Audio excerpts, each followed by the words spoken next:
Five News, High Views, High Five.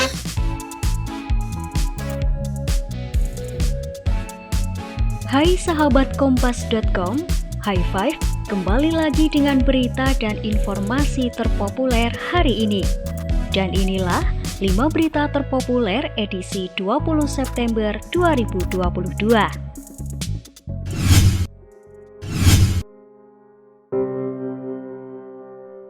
Indonesia termasuk dalam negara yang mendapatkan undangan dari Kerajaan Inggris untuk menghadiri pemakaman Ratu Elizabeth II pada Senin 19 September 2022. Tetapi, bukan Presiden Joko Widodo yang hadir. Kehadiran Indonesia diwakili oleh Duta Besar RI untuk Inggris, Desra Percaya. Juru bicara Kementerian Luar Negeri Indonesia, Teguh Faizazsyah mengatakan, undangan menghadiri pemakaman Ratu Elizabeth ditunjukkan kepada kepala negara atau kepala pemerintahan, tetapi dapat diwakilkan.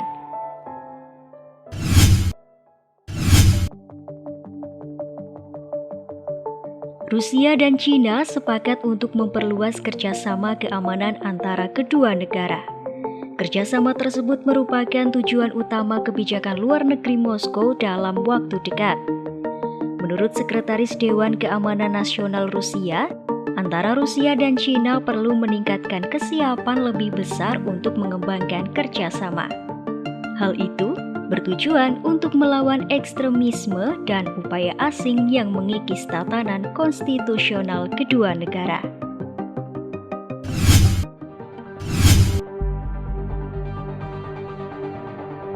Gubernur Papua Lukas NMB telah ditetapkan KPK sebagai tersangka korupsi.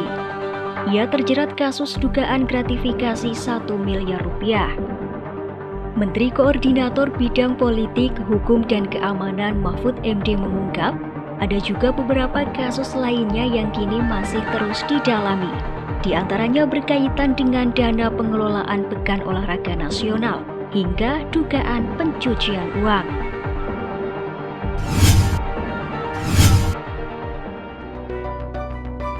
Kuasa hukum Verdi Sambo Arman Hanis mengatakan bahwa pihaknya masih akan mempelajari putusan banding Komisi Kode Etik Polri yang menguatkan putusan pemberhentian tidak dengan hormat. Arman menjelaskan bahwa pihaknya belum akan mengambil tindakan hukum apapun terkait putusan banding ini. Pihaknya baru akan menentukan upaya hukum selanjutnya usai mempelajari putusan tersebut.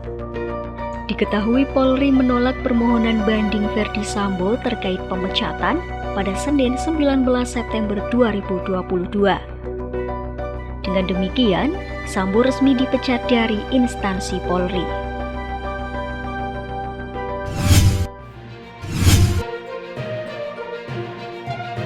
Dewan Perwakilan Rakyat mengesahkan rancangan Undang-Undang Perlindungan Data Pribadi dalam rapat paripurna kelima masa persidangan 1 tahun sidang 2022-2023 pada Selasa 20 September 2022. Wakil Ketua DPR Lodwig F. Paulus memimpin rapat paripurna yang mengesahkan RUU PDP menjadi pelait baru tersebut. Sementara itu, Wakil Ketua Komisi 1 DPR Abdul Haris berharap pelait baru tersebut dapat menjamin dan memastikan perlindungan data pribadi warga. Itu tadi 5 berita paling populer hari ini.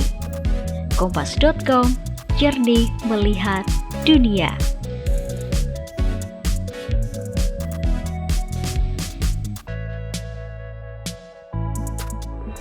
Five News, High Views, High Five.